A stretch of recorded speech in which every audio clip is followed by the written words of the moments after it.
Hey, good morning again. Quick one. Um, there's a concept called situational awareness. Now, anybody who goes into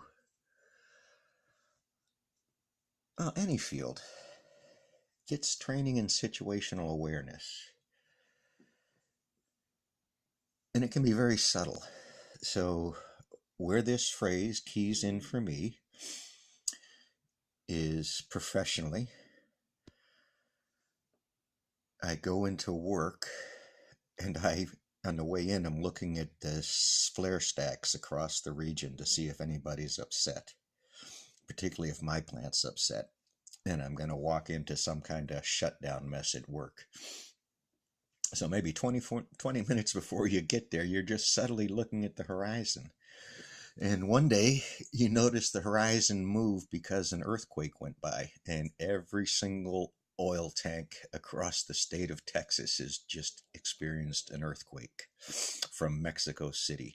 So these are kind of the subtle things you notice. And right after that earthquake, you see the flare stacks for miles start to go off because that's what those automatic process control systems do. They shut down for emergencies.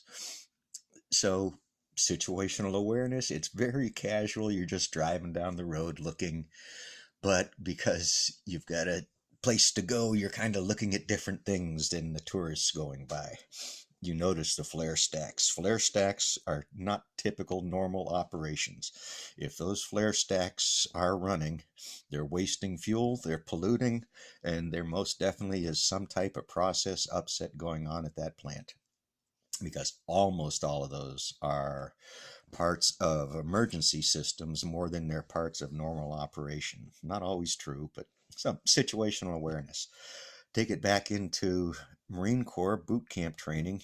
For 3 months, you are used, abused, trained, taught, re educated, whatever you want to say, to become one of the best physical machines that your body can be, and a little bit of mental gymnastics to become a service member. Not everybody graduates, right? I mean, it's pretty hard to fail out, honestly, but you do have to be in shape. So, through this, and then when you get out into your job, you develop this situational awareness. Now, situational awareness is a life and death situation. When you're talking warfare, right?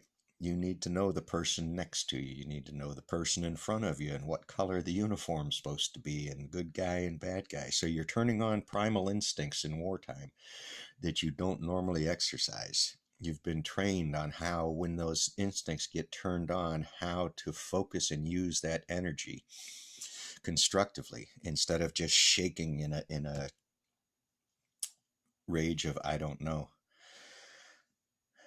So situational awareness is a very big thing.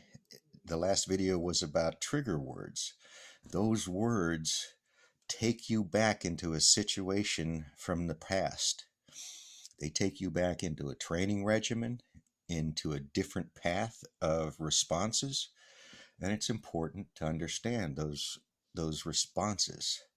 So when you find a trigger word, if you know that's your trigger word, you can work on it and try to put it in its place. So the person that used it does not have any power over you.